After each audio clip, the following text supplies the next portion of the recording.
I have to acknowledge this, and I think thanks to all of you young people, and also I must say the organizers, to have a full hall for something as serious as this.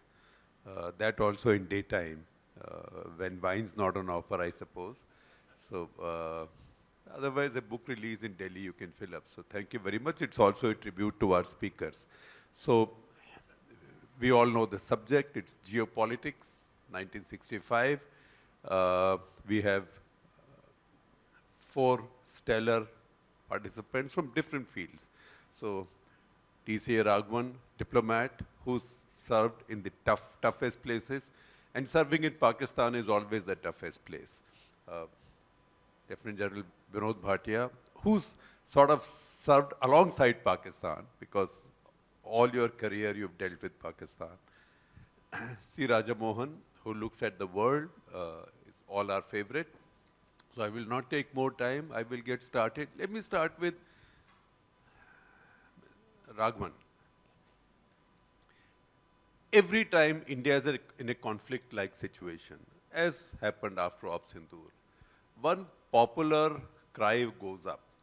It's right or wrong, that doesn't matter. I think it's very often wrong. Right or wrong, it goes up. We are alone, we will have to fight alone.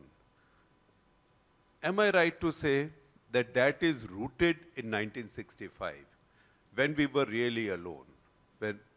I remember my childhood memories, the only country that supported India, even the Soviets were not fully there, the only country that supported India was Malaysia, because they were having their troubles with Indonesia, and Indonesia had made claims on some of the Nicobar Islands to help the Pakistanis, and also carried out some naval movements. So where is that mindset come from? Is it justified, or is geopolitics, or are we fated to be in a bad, isolated, are we fated to be in geopolitical isolation? That's what came up after Operation Sindoor. Koi hamare saath nahi hai, nobody is backing us, nothing happened, we have to go alone. This is after 30 years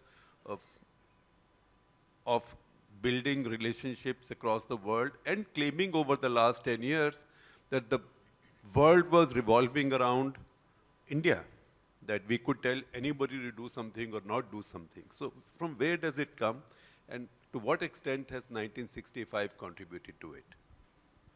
I don't think 1965 contributed to it. It's quite true.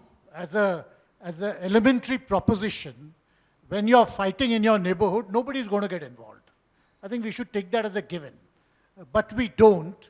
And what I find interesting is not just that we don't, Pakistanis also don't.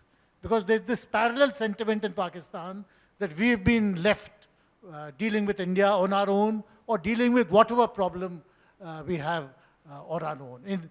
On 1965, the Pakistani big grouse is that their supplies were cut off, and while India had a deeper industrial base to lean on, they were left high and dry.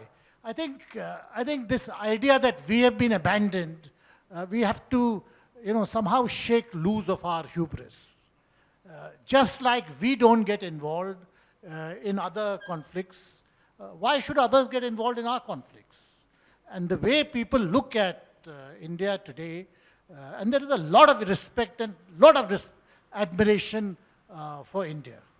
And I think overall, your stock in the world is higher in our era than it has ever been, because people admire your democracy and your pluralism and your, at least your intention to take everyone along. But there's also an impatience that you have to deal with your neighbors. And you can't expect the world to attend to your neighborhood when you yourself are not in a position to do so.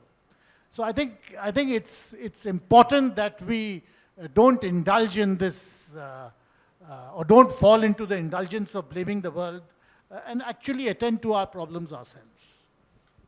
That's a sparkling beginning to this. So, General Saab, is there more to managing the neighborhood than LOC and LAC? I think definitely there's much more to managing the neighborhood. And The LC, of course, is there, and the LAC is there. And I think we have managed both the LC and the LAC very well. We must give ourselves a No, credit. no, that is at the tactical level. I think he's even talking at the about strategic level. the neighborhood relationships. Yeah, at the strategic level also. It's the neighborhood I think we need to focus on.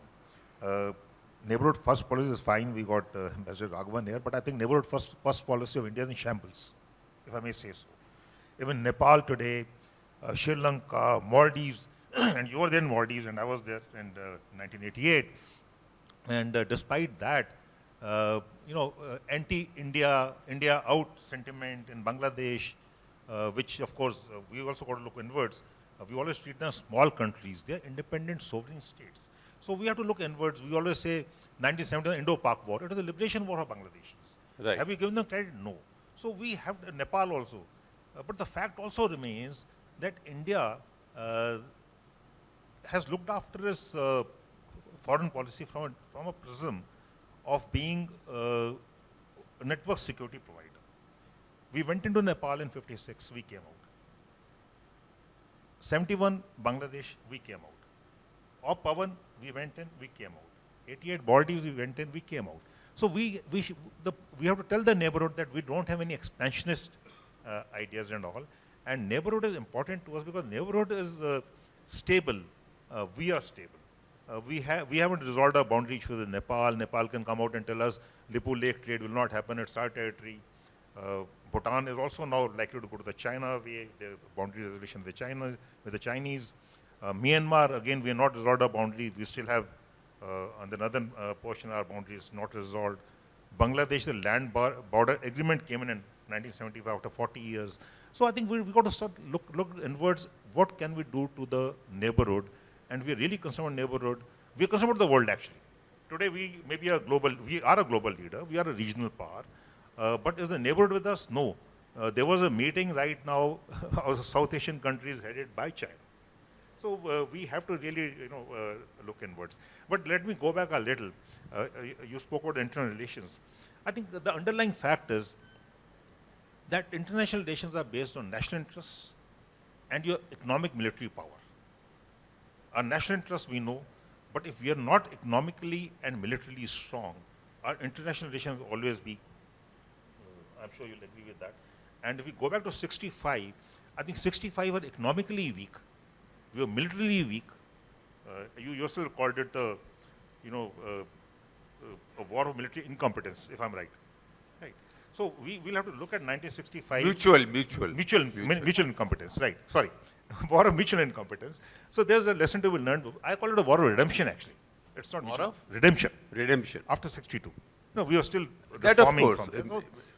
So, but when we look at 65 and previous session we go away what we Hazi period and 3620 and we all know that. But the fact is, did we have a choice? We had negative income, negative growth. We had a famine. We are dependent on PL 480. The joke was those days we were children that time.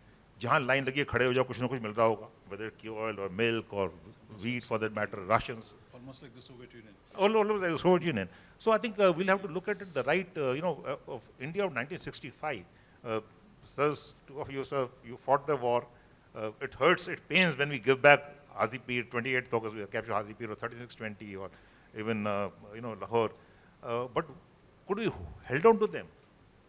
The line of control, what you spoke about. We did gains. We had 1950 square kilometers of territory, which we had to give back. So I think we should look at India of 1965, what it was and why we gave it back. Just a little addition. Talked about Indian military going in and coming out. We should also add IPKF. IPKF. However, it's also true that in many of these cases, the other country, particularly the public opinion, saw it as military intervention. India may have come out, but they saw it as military intervention in their internal politics and internal affairs. Definitely, Sri Lankans saw it as that. This is our Tamil problem. You come in to resolve this. So there is that element. However, going back to 1965, Soviets were not yet friends. India was not always isolated between 1969 until the end of the Cold War. Soviet Union was nearly as close to an ally as possible without joining the Warsaw Pact. So this, then India deliberately chose sides. So Raja, going back to 1965, how alone was India then? Uh, where does India stand now? What lessons did we learn from 65 that we applied well? And which ones we did not, so those chronic problems still persist? No, I would firstly start by agreeing with Ambassador Raghavan. Self-pity is a horrible thing. Every time you're caught in a difficult situation, the self-pity... Hold it to you. Yeah, okay. I was saying self-pity is a horrible thing. This collective mourning that every time we get into when you have a difficult external situation, I think it's really something we have to get over. You can't simultaneously claim to be the fourth largest economy, third largest military force, everything else that accompanies it, but yet behave like a, to use Ronan Sain's... Like a victim. Yeah, all the time, like Ronan Sain's phrase, I mean, headless chicken. I mean, I think that you feel that somehow it's all falling apart, everybody's against you, poor India. So I think we have to get out of this. I mean, I think, Shekhar, I want to say 2-3 things about 65. One, I think we've not fully studied the 1960s, both in its comprehensive context, because it was actually a turning point in Indian domestic politics, as well as in the external environment. I know Sanjeev has done a book on Shastri, but I think we need to take that whole period into a comprehensive account, both internal and external. Because internally, here you were, the fifth largest economy in 1950, falling down to, I mean, we never tell ourselves this, that actually India was pretty big in 1950. But the attitude we took to ourselves, again, part of the self-pity. We are a weak, developing country. Though actually, look, we had solid foreign exchange reserves. We got the better of Pakistan in the division of assets. So you were not actually in a bad place. But I think it is the choice of policies that we made that brought us from a reasonably important position in the international system to one where you actually lost all the advantages by the 1960s. What was happening in the domestically? There are 2-3 potential shifts in the way India could have evolved. Shastri and the potential breakaway from the Nehruvian model. It's not to criticize Nehru or to praise Shastri, but I think there was a context. Those who have read P. Andar's book, read L.K. Jha's book, there was a moment that as the economy, the Nehruvian model was failing, the idea that we need to go a different way, potentially. Ashok Mehta became the finance minister. There was a choice that the World Bank was coming, shifting you in a different opportunity to shift in a different direction. So that was one point where the crisis of Indian economy and an opportunity to go a different way was there. But it was a road that was not taken, but I think it's interesting to see why we didn't take that road. A second road was the India-US relationship. 1962, after the war, India, Nehru and Kennedy had a pretty intensive engagement. But Kennedy had outlined a $500 million military assistance package to India in 1963. It was supposed to be taken up on November 24th of 1963. He got killed on November 23rd, 1963. Now, this is not something I'm inventing. Radel's book on actually Kennedy's role and Kennedy-Nehru engagement. And then once Johnson came, he was not interested in that project, and he went in a different way, imposed embargo on both the countries in '65 war. So there was another moment there where Indian foreign policy perhaps could have gone in a different direction. That too didn't take place.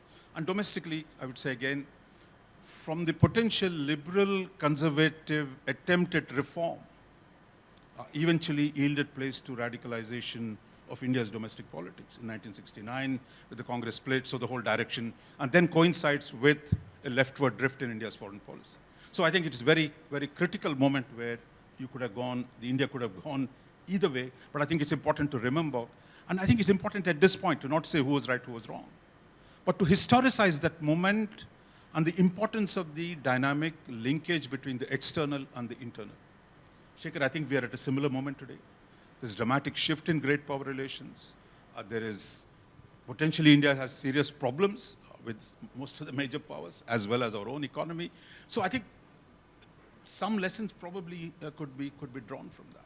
Finally, I would say what it did to our neighborhood. I mean, I think the Shastris stopped on the way in Rawalpindi from Cairo. It tells you, interestingly, something about how you thought about your neighbors. But I think 65 war dramatically changed the nature of our borders with East Pakistan and West Pakistan, and 71 sealed it. Today, I think 60 years later, we are still struggling to undo Bangladesh side. We thought we did it in the last 10 years. That's being reversed. But in the Pakistan case, the securitization, the militarization, the de-economification, if you will, I can't get a better word, of a frontier that was actually of a state. The Punjab was, was one state. But I think the damage that it has done to India and Pakistan both, that again, I think we got to think more in historical terms, and I think why such danger should not be allowed to happen in India's east today, and why we need to constantly keep up ways of integrating our neighborhood into our own economy. That remains important. And I think the failures of, in that sense, are 65.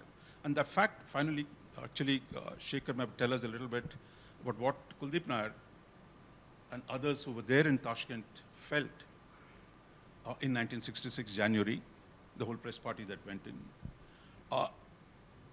That Russia we think today as India's best friend forever, BFF. I mean, this is what Mr. Modi told Putin when he met in first time in Brazil. Whatever, school mein bacha janta hai, Russia hamare sabse bada dost. Sorry, my Hindi is not great. But I think this image was not true in 1965. They were the mediators. Russia was selling military equipment to Pakistan. Russia was setting up a steel plant in Pakistan. So this notion that there is single power always with you, the kind of illusion we keep nurturing, I think that was not true. That was a contextual thing. Soviet Union was a superpower. It wanted an organizing say in the subcontinent. Therefore, to bring India and Pakistan and Americans, because of Vietnam War, had walked away, was an opportunity for the Russians. They took. Eventually didn't pan out. But coming back to Shastri and Kuldeep Nair, the idea that Shastri was pressured into signing that treaty. Maybe Sanjeev can tell us more about it. The sense of, he talked to his wife, I believe, in the last minute. The sense that what he was doing, the peace agreement, was actually, he himself was probably not convinced or felt it was a betrayal or whatever it was, that the speculation that led to his death that night, I think is an interesting one. But I think here again, a country that should have been reasonably strong with its size, the way we got, buffeted around in an international system, 48, you go to Kashmir, UN, you keep going out to solve our problems while actually there were things you could have done it yourself. And I think that problem comes back. We need to deal with our own neighborhood. We have the capacity to deal with the major powers. But I think it is that sense of agency, the sense we got to take responsibility for our own destiny. And we are a grown-up. The world is for grown-ups, not for those who feel pushed around, nudged, and, So hopefully that's something we learn from 65. Picking up the thread from what Raja said, do you think that we sometimes have the mindset that our neighbors are not sufficiently grateful to us for what we do to them? And is that a smart thought process? I think we do, and I agree with you, it's not a smart thought process. But more than that, I think we have certainly a very narcissistic approach to all our neighbors. Now, to some extent, the problem arises in a very intense way with Pakistan, because Pakistan is equally narcissistic when it comes to dealing with India. So in a sense, you have these two narcissisms colliding with each other all the time. Now, it's very interesting if you're posted in Pakistan, and I was there 10 years ago, my second time around, but that was the 60th anniversary. And unlike in the past, in 2015, 1965 was celebrated or commemorated with much greater energy in India than it had been done earlier. In Pakistan, of course, it's always been a very important commemoration. But one thing, two things struck me, that the only thing common in both India and Pakistan when they look at 1965 is that for both countries it is the good war. For India it is the good war because we deterred Pakistan's plans in J&K and we pushed back. For Pakistan it's a good war because they deterred India and they stood up to India. September 5th or September 6th is Defense of Pakistan Day, because for them, India crossing the international border was totally unacceptable. But beyond that, the two views, you know, when you drive from Atari, if you drive up to Lahore, and once you cross the BBB Canal, the entire stretch up to Lahore is stretched with battle memorials in Dograhi, in Batanagar, which is different Pakistani formations commemorating their own role in 1965. So it is a good war for them. Similarly, it's a good war in India. And in a sense, it was a good war because the two militaries clashed. There was no, and these are militaries which had been brought up to think in the way World War II generals were thinking, but there was not much impact on civilian life. There were refugees, but civilians were not targeted. In that sense, it was a clean war.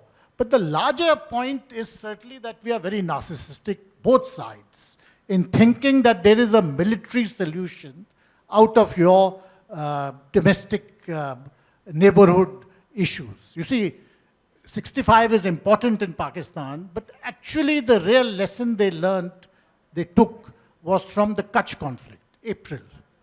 And the lesson, and Kutch is a kind of golden template in Pakistan's strategic thinking to this day.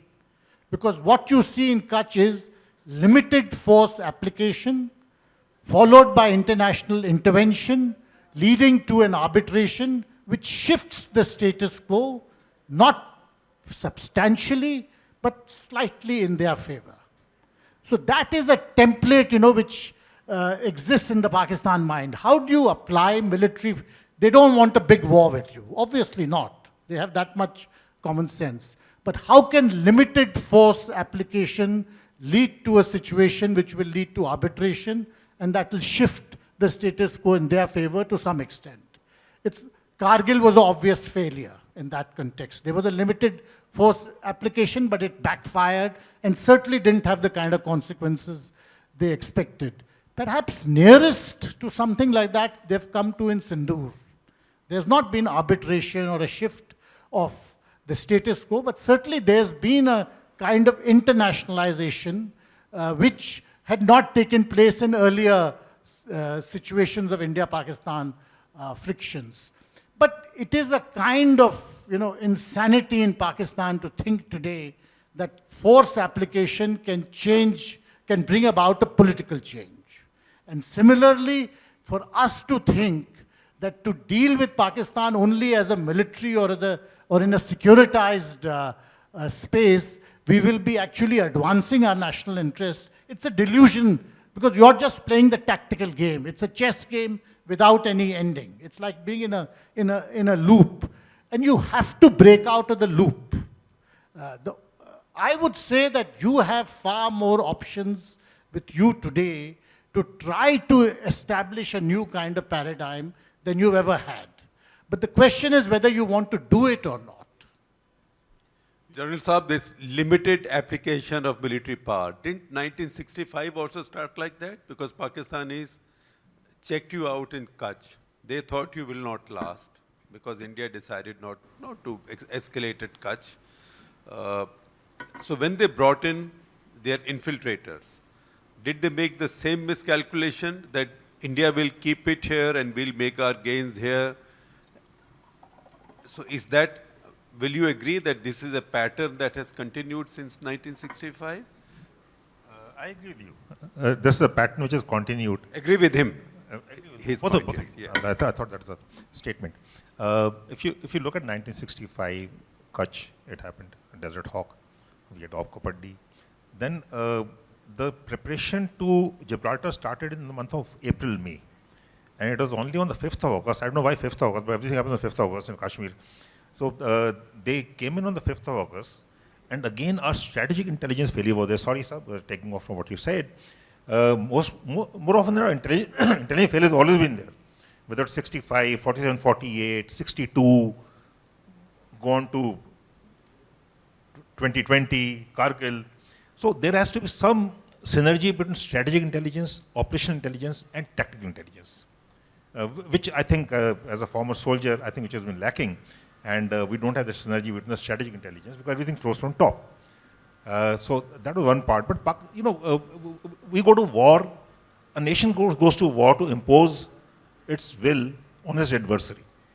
So that is what Pakistan thought, that with infiltrators in Kashmir, it will be able to take on Kashmir, because Kashmir was at that point of time, in Pakistan's thought, ready to, upsurge was there. But things have changed. I do agree with you. What has changed? Today, in war, there is no one who loses. In 65, Pakistan won, we won. If you look at today, Sindoor, we won, Pakistan won. Russia is winning, Ukraine is winning. Israel is won. Gaza is not lost, Palestine is not lost. US has destroyed the Iranian weapons, nuclear weapons, but Iranians still have nuclear weapons. So I don't think war today is so straight-cut as it was earlier. So we'll have to look at wars of tomorrow. If we want to impose our will on adversary, is war an answer? But having said that, let me also say that, unfortunately, our thinking is incorrect. Armed forces are not meant to fight wars. We are meant to ensure peace. We are meant to ensure peace through preparedness, peace through deterrence, whether it's conventional deterrence, strategic deterrence, what you call it. And one of the major lessons we learned from 1965 war was that we need strategic deterrence, because China threatened us with a nuclear war. So it said, give you 3 days. When China threatened us with a nuclear war, that's the time we realized that we need strategic deterrence, we need nuclear power. And we started the process after 65 war, and do correct me, you historians, I'm a military man, I only read what I write. But that is a fact. We should look at strategic deterrence, we should look at conventional deterrence, we should look at asymmetric deterrence. And that is what Operation Sindoor has done, actually. If you look at Operation Sindoor, we had very clear, in 65, we had very clear strategic objectives. We expanded the war from Jammu and Kashmir, which was not expected of Pakistan, into the international border. And that is what saved the day. Basically, if you look at the steps, the 4 steps, where the political direction was there, it's the CCP at that time, the CCAs, it said that create a wedge in Sialkot sector by dividing J&K and Punjab. And go into Punjab, get a major city like Lahore. And that is why the thrust towards Lahore was given. And we reached the outskirts. We were short of Lahore, definitely, but we reached the outskirts, and Daman Ko was there. And one of the lessons which I think we should take from 1965 is, and so like you rightly said, when we captured a Patton tank, it had done 48 kilometers. We fought the 65 war against M47, M48 Patton tanks, F-86 starfighter, F-104 starfighter, APCs. But the lesson learned for India is that, and I'm being very blunt about the whole thing, that when you get equipment, you need to identify, you need to induct, you need to absorb, you need to exploit. And what I have seen in the last few years, when I service also, whenever crisis happens, we go in for emergency procurements, which is easier. We have cases going on and on. This is open domain knowledge. We go emergency procurement, we get an equipment. Are we ready to fully exploit it? I don't think so. So we'll have to look deep into 1965 and other wars we fought.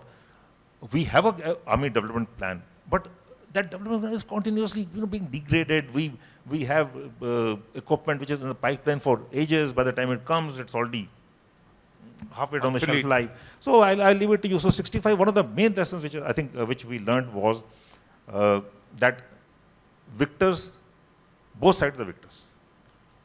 Pakistan did not lose, we won. So that is what it is. Raja, military power. What did 65 teach us about military power? And did it once again sort of reaffirm this notion in the popular Indian mind that militaries are to defend your borders? And political discourse also, border. Prime ministers go to the border. Defense ministers go to the border on Holi, Diwali, New Year's Eve, etc., etc. This borderification, that one, it becomes a defensive mindset. And second, it creates a siege mentality. And third, it makes in popular perception, it places limitations of how we see the role of the military. No, I think I'm just asking provocative questions. I think we've had a problem with the use of force as a concept. How do we, as independent India, what do you do? How do you use force? How do you relate force to diplomacy and war? I mean, one way of, is the notion that you might have military solutions. But in operational terms, the inability to calibrate use of force with specific political objectives, whether it is in the initiation or in the termination. For example, in 66, did you have to agree to a settlement just because Russians were telling you to do it? Could you have delayed it? Could you have held on to what you had? So I'm just saying it is not what could have happened, but I think the eagerness, 2-3 problems I think we had. One, international opinion, the bar of international opinion. You thought you went to Kashmir, to the UN, believing that there is a bar of international opinion that actually will take care of your problem of the intrusion by Pakistan. Second, I think the need to have gone for a Russian mediation or or rushing to the UN all the time.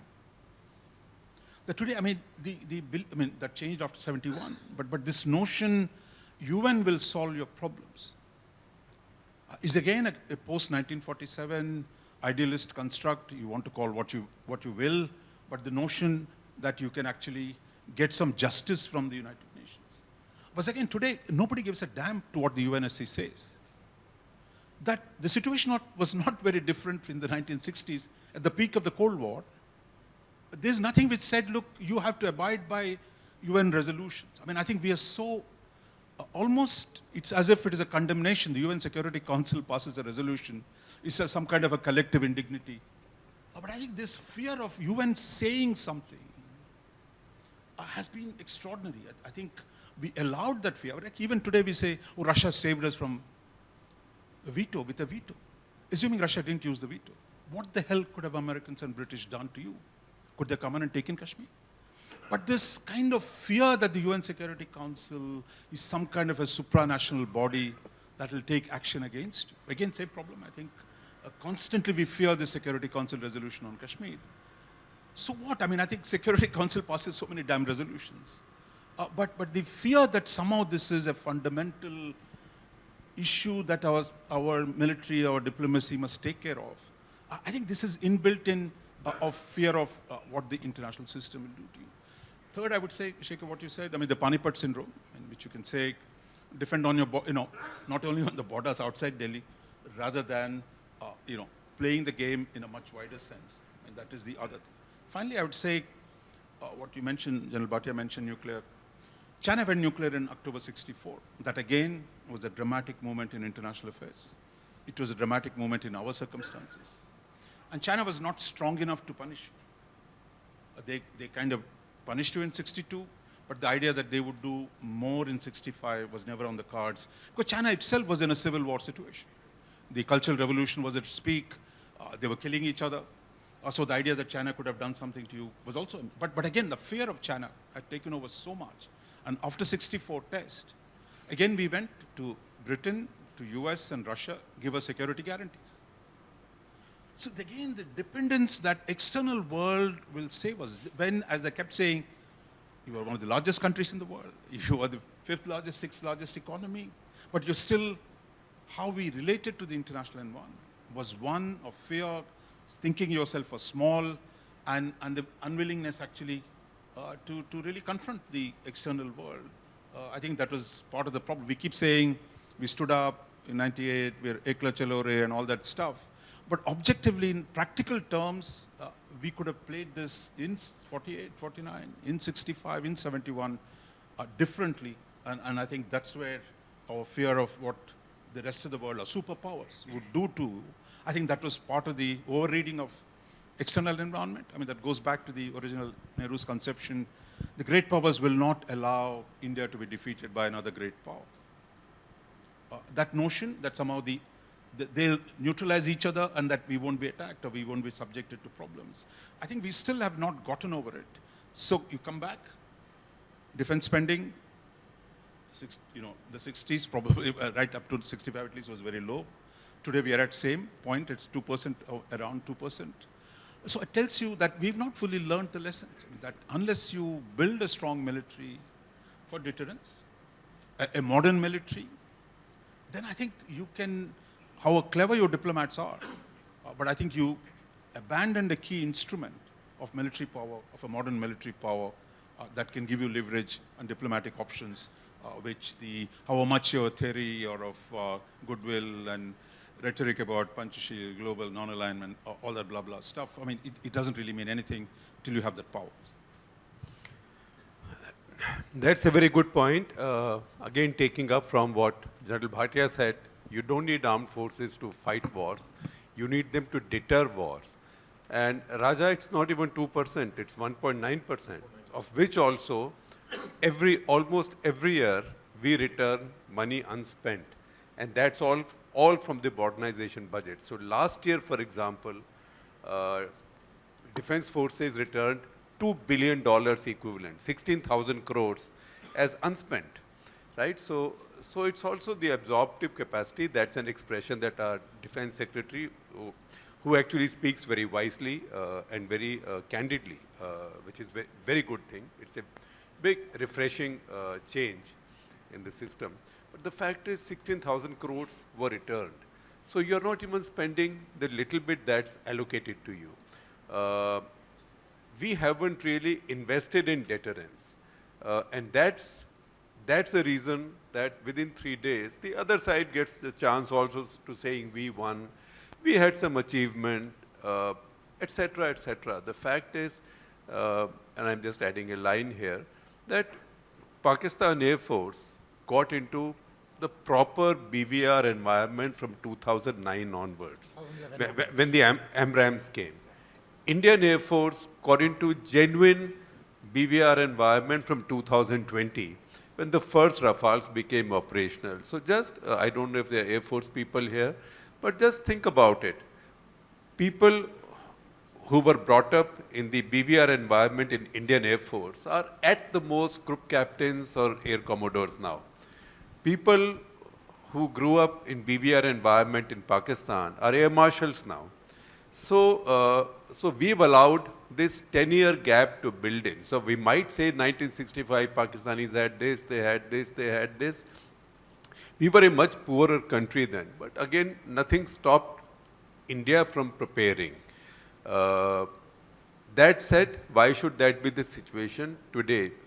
Does that mean that the lesson of 1965 has still not been learned? Because Panipat was mentioned just now. The fact is that there was a moment in the 65 war when we would have almost been, I mean, there was a serious thought of defending India almost at Panipat. That is withdrawing this side of Beas River, when Khemkaran looked like it was impossible to defend. So why is it so that a country so large, an economy so large, with so much talent in our country, we are still caught up in a very suboptimal expectation of defending our borders? Sir? I've always wondered, it is not lack of, a lot of people tell us that India lacks strategic thought or strategic culture. I disagree out there, and we've spoken about this earlier. I think 3 strategists out here, I'm a military man, of course, and many among this audience.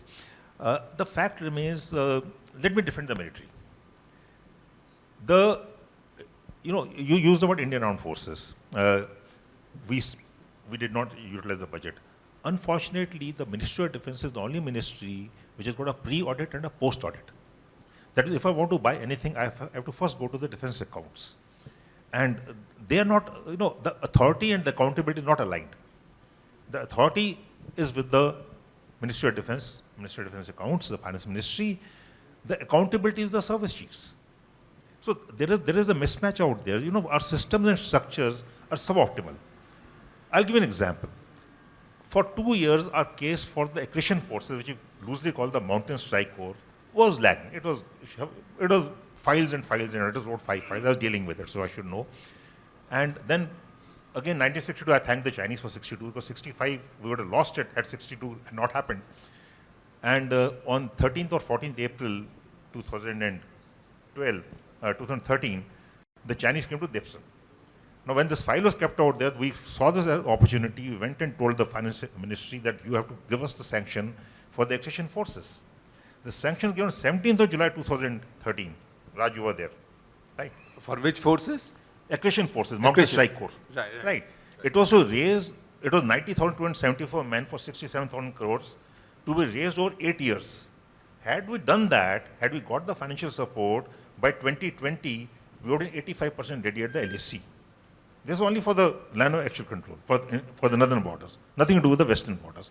So my point is very easy to say that, no, the thought is there, we know what we want to do, but the systems are suboptimal. Our structures are suboptimal. Sir, that's the whole point. That's when we come to tactical culture overtaking strategic culture के जो होगा हमारे लिए adequate है संभाल लेंगे उसको. Why should this system not have been changed?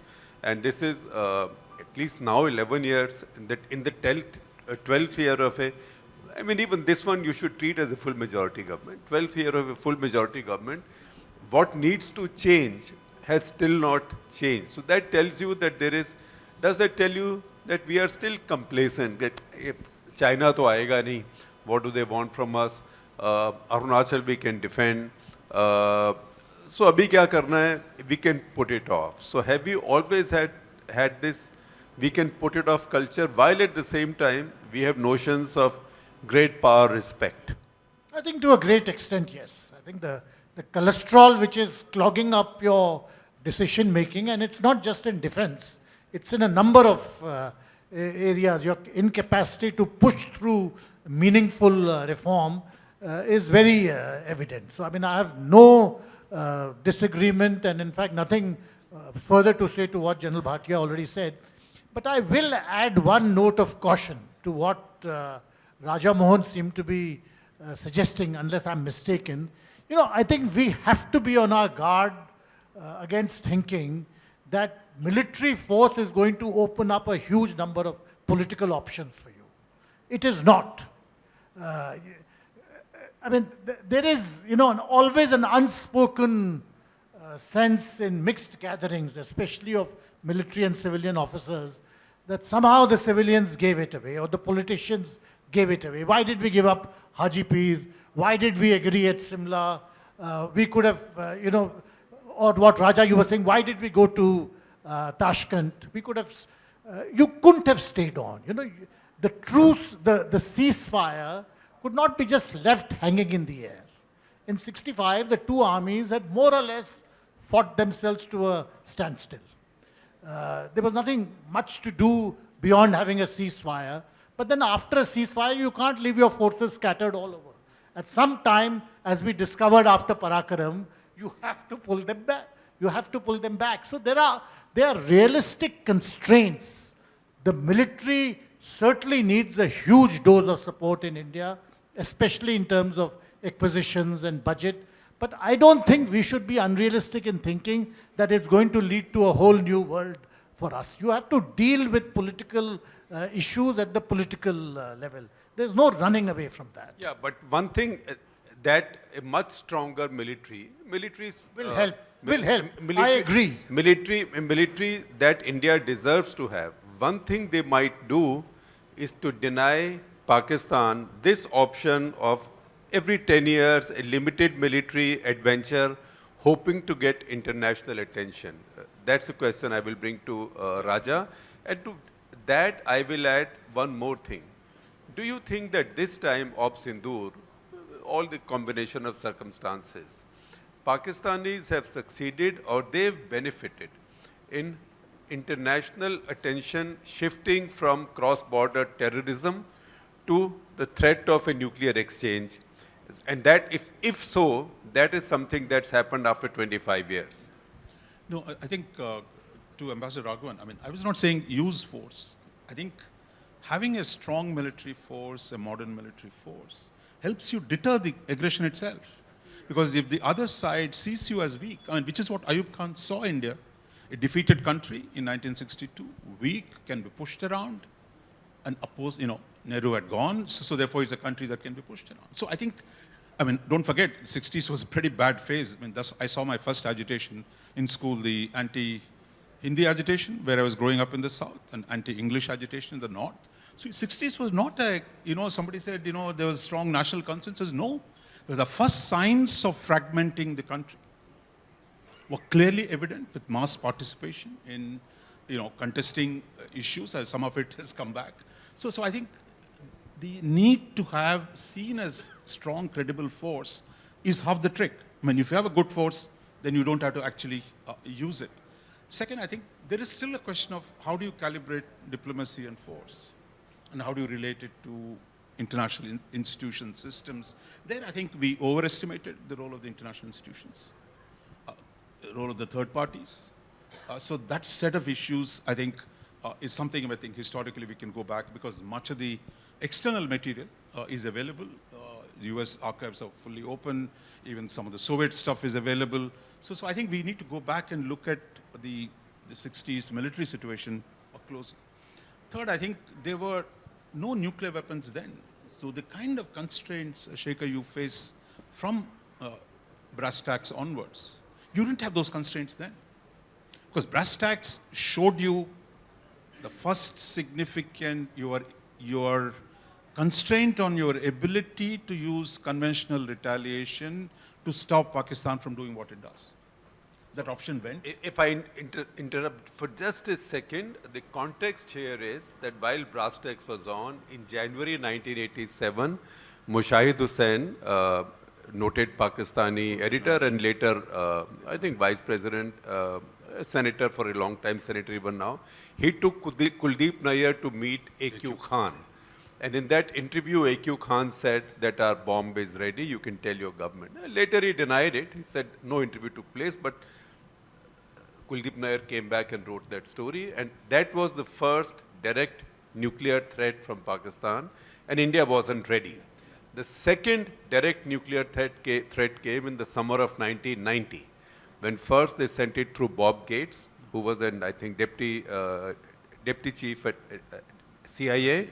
And then Sahibzada Yaqub Khan came to Delhi and he made the same threat. And that is something that Mr. Gujral has also recorded in his memoir. And he said, and I know it also from as a journalist understanding what was going on at that period, that there was a lot of panic in the VP Singh government. And the air chief then, S.K. Pauli Mehra, he went to the Prime Minister and he said, if you have a deterrent, if we have a response, please let me see it. Let me see what it looks like, so at least I can, because Air Force will have to deliver it. Because Prime Minister summoned him to ask, can you make sure no Pakistani aircraft can bring in to drop a nuclear weapon? So he said, look, no Air Force can make sure that nothing will come in. I can probably say that most likely it will not go back. But you show me, if there has to be response, what will I use? On which aircraft will I put it? And he said that there was panic in the government. So Pakistan used that twice. 87 was the first one. 1990. After that, it became a factor. And after that, and then it ceased to be a factor. But now, once again, because international strategic community also has had a generational shift. So people who are now in the international strategic community, they don't have that much knowledge of what happened 25 years ago. So they haven't seen a nuclear threat or the likelihood of a nuclear exchange anywhere in the world as they've grown up from their campus onwards. And that is why, has that helped Pakistan also now?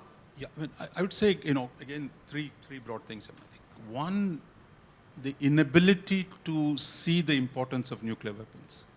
Because we were on this disarmament trip, time-bound global elimination of nuclear weapons. India has always stood for elimination of nuclear weapons. This is something the diplomats are allowed to say in New York. But this is not something Indian establishment should believe.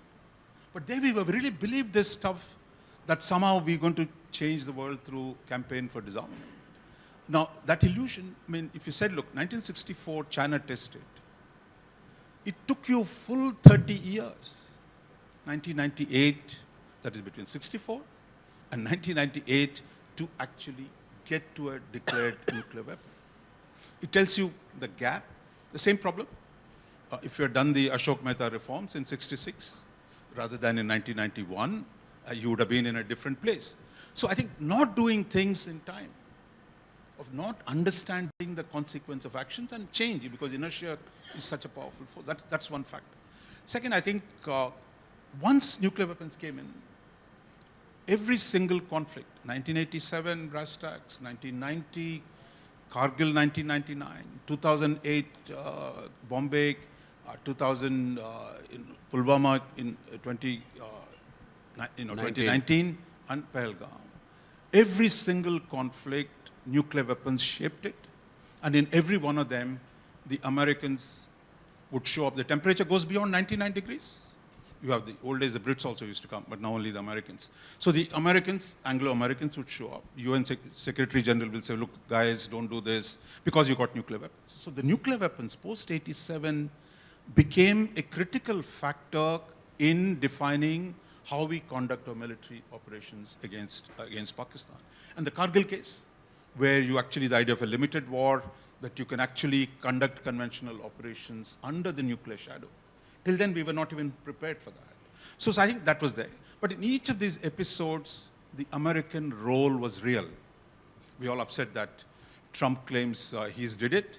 But you look at Pompeo's memoirs, what happened in 2019. He was taking credit. He made the phone calls to Bajwa. Say, guys, release Abhinandan. We don't want it, because Indians are going to drop more bombs. So this notion that we are in a world where we deal with Pakistan independently, no third party, that is a collective self-delusion. Because if you have nuclear weapons, the rest of the world is going to step in. So then the analytical problem then is not whether there is a third party or not. How do you play the game when there are third parties? That is the point, not to say third parties will keep out. The question is third parties will come. It's like Pavlovian reaction. And there was a time when actually, one day I remember meeting the US sent a Air Force guy, Deputy Chief of Air Force, because they were dropping some bombs on Pakistan. So they wanted to come to Islamabad and Delhi, tell me, guys, this has nothing to do with you, we are doing it, so calm down. So that was the level at which they were behaving to prevent a war. So for us, it is every time you fight with Pakistan, recognize there'll be a third party. The question is, how do we manage it? And I think that's where, I would say in the last two conflicts, we were the ones who threatened to escalate.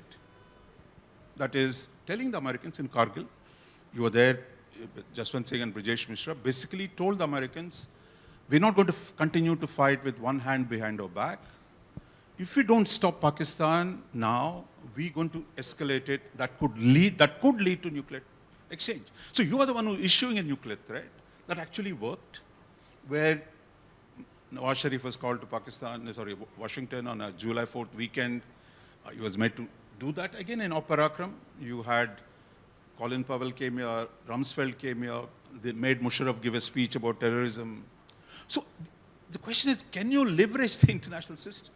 Not to say, oh my God, nobody should come.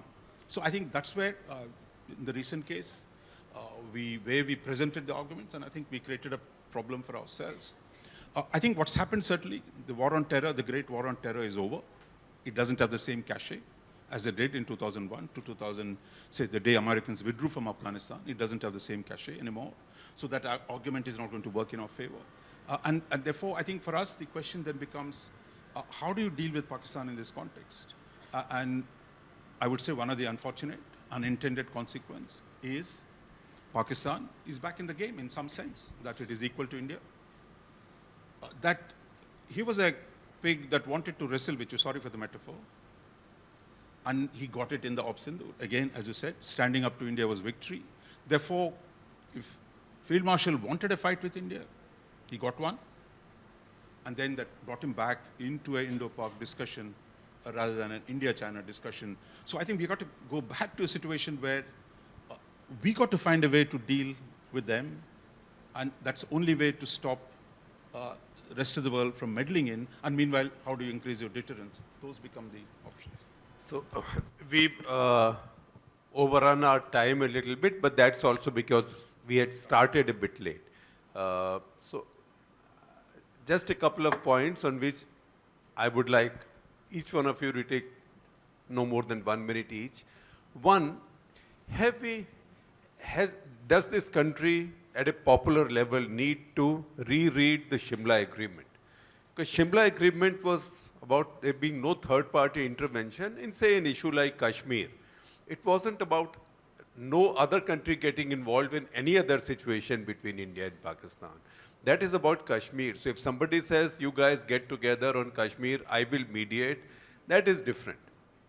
I see right now even people posting letters on social media from Mrs. Gandhi to Nixon that she was inviting American intervention on Pakistan. The fact is that was the whole point of winning 1971 and Shimla Agreement was that you would not have to do that on Kashmir. So this third party thing has now become a hawa, and that is limiting our own options. So I remember a former American ambassador to Pakistan in a track 2 meeting said that, you know, you guys have got too used to having the fire truck, our fire truck parked next to your door. So you guys go and have a dust up anytime, knowing that we will come and prevent you from doing something really irresponsible.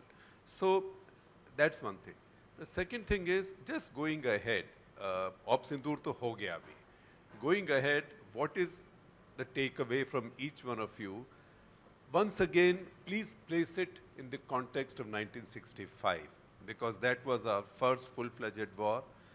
Our China war was a limited war. It was a defeat. 65 was a hard-fought stalemate. Hard-fought stalemate where both sides were had run short of resources, fuel, ammunition, and frankly, ideas. Neither side knew what to do. It could have gone into an Iran-Iraq kind of thing forever, not moving anywhere, except that neither side had the resources for it. So going back to 65, how do we look at our future? 65 and place in the context of the latest developments also now. If I may start with you. Well, I would say that if one is to look at the fundamentals, it's very clear that military conflict is not going to provide solutions for you. You may have to resort to it, and for that, I agree that you need to strengthen your defense, to a much greater extent than you are doing now, but it's not going to provide solutions to your problems. I think this aspect of the nuclear dimension being invoked by Pakistan is a real one. It's going to happen. We have to be ready for it, as is the fact that third parties will get involved. But you're quite right. Third parties getting involved for de-escalation is something which has always happened. It's quite different from a third party mediating or finding you a solution for something like Kashmir. But to my mind, the real takeaway requires, and if we are going back to the drawing board, we have to rethink one, quote unquote lesson from Sindoor, which we seem to be drawing. And that is that somehow, as if the age of restraint is over. Strategic restraint, meaning that you have power and capacity, but are not using it, helps you in the international environment which exists. It has helped you each time. During Kargil, because you were restrained, you were able to get everyone behind you. After the Mumbai attack, because you were restrained, people knew you had options, but were consciously not exercising them. That helped you. This time, your lack of restraint or the fact that you were not exercising restraint worked against you. I think there's something to be said about restraint, and we shouldn't throw it into, we shouldn't disregard it as a very, very useful instrument, especially when it comes to dealing with our neighborhood. General Saab, also if I may add to that, has India got itself into a commitment trap now? If it has, then Munir can game you. Anytime he wants to start something, he has the resources, he can do something. And then you have to respond. Have we become too predictable? I think I agree with you, and commitment trap has been used quite often. I think we have gotten a commitment trap. Let's also face facts. I think we never underestimate your adversaries. And that is something which I see happening in the, in the academic and strategic world. We underestimate Pakistan, we underestimate China. China is going down. Pakistan is, economically weak, politically weak, militarily weak. Never underestimate. Pakistan is strategically smart. Let's face facts. Let's factor that in, that they're strategically smart, and they've always faced a larger India, a mightier India, from a position of relative strength. Secondly, look at China's next adversary. It is economically, militarily, and technology much stronger than us. There is asymmetry. We got to factor that in. We also got to factor a China, Pakistan, Bangladesh axis in. And if we don't do this, I think we'll be doing a disservice in the mid to long term. Maybe immediate term we can pull through with whatever we are doing. But we got to, again, coming back to the same point, we have to build capabilities, and capabilities both in if we want to Viksit Bharat, we have to have Surakshit Bharat. If you want a Surakshit Bharat, you want a Viksit Bharat. So there's a correlation between the two. Just saying Viksit Bharat is not going to work if you're not Surakshit. No one's going to come and invest in India if you're not secure enough. And you have your, India has defined and definite threats. We are not like US capability-based force and this. We have defined threats. We got Pakistan, we got China, we got Bangladesh, we got neighbourhood. And we spoke about it. So we got defined threats. So in the end, my point is, when you talk about nuclear, I got a question. And my question goes to two of you, not to you. It is, whenever you talk about India, Pakistan, we always say two nuclear armed nations. And we write that. I'm not talking about the Western, we do that. India, Pakistan, two nuclear armed nations. But when we talk about India, China, no one says two nuclear armed nations. I don't understand that. It is surprising. At the drop of a hat, Pakistan says, I'm nuclear. So what if you're nuclear? You asked me 68 lessons. One of the major lessons 65 I think we should learn is that Pakistan's strategic concerns and strategic vulnerability is Punjab. Nowhere else. And we have to prepare to hurt him where it hurts him. And that is Punjab. We're not looking at deep thrusts because he's nuclear and he says, so I'm nuclear. But Pakistan has to understand that we can hurt him where it matters most. And that is by limited offenses, by the IBGs, which you talk about, the integrated battle groups, not going 50, 60 kilometers deep. Of course, two Armored Corps veterans out here may not like it, but getting 10 by 10 square kilometers in, let's say, 10 different places. That is 1,000 square kilometers. And in Punjab, basically. His political base is Punjab, economic base is Punjab. So let us hurt him. And talk about agreements. I'll take a minute more. If you look at the language of the Tashkent agreement, it's all peace, peace, peace. Look at the language Shimla agreement, bilateral peace. Look at Lahore declaration, peace again. But Pakistan does not abide by it. Kargil was immediately after the Lahore declaration. It did not abide by it. And we go by this thing, very responsible nation. Well, we're responsible. But we also got to read our agreements the way it suits us. And so I think we have started doing that. The IWT is one of them. And I'll end out there. But the fact remains, do not underestimate the adversary, and especially Pakistan. They're strategically smart. Raja's question, since you said IWT, it's one thing to talk. See what's happening in Punjab right now. Even water from our own rivers, Ravi, Vyas, Satluj, so much of the water has gone into Punjab. So much so that Madhopur headworks, the gates that were put in 19th century by the British, we never replaced those gates. This time flood has taken away those gates. And all that reservoir water has gone to Pakistan. So first, let us learn to keep our own water and resolve our internal issues. Because where will you take that water? Where will you store it? Punjab has no land available for reservoirs. Where do you create another canal system? Satluj Yamuna link canal has already got blocked because of politics. So we have many other issues there. And what you're saying about Punjab is right. 87 brass tax was about that. That was the psychological thing. But life has changed since then. I know armored core people are here. But to make those kinds of deep thrusts now, does India have the national will and psychology to take 3,000 fatalities in a day, right? Next war will not be like 71 or 65. If we're really carrying out a big assault with mechanized forces and all, as Russia has learned already, everybody is learning to use the drones now. And the weaker power always learns these asymmetric methods much better. So, much better. Can I take 30 seconds? 30 seconds. Okay, sir. You know, Because I took 1 minute, which wasn't mine. No. I agree. I do. But a threatened being is more potent than threat executed. And Sure. when we look at Pakistan, we've got to look at the mid to long term, how to change Pakistan's behavior. We cannot live in perpetuity the way we are living. So I think IWT is a good thing. Yeah, and again, Shekhar, I think just three broad points. I think one, there's not enough discussion about intelligence capabilities. There's enough, say, there are not enough foreign service officers, there are not enough army officers, but the ability to prevent incidents like Pahalgam from happening, that is the first step. So your intelligence is the first line of defense.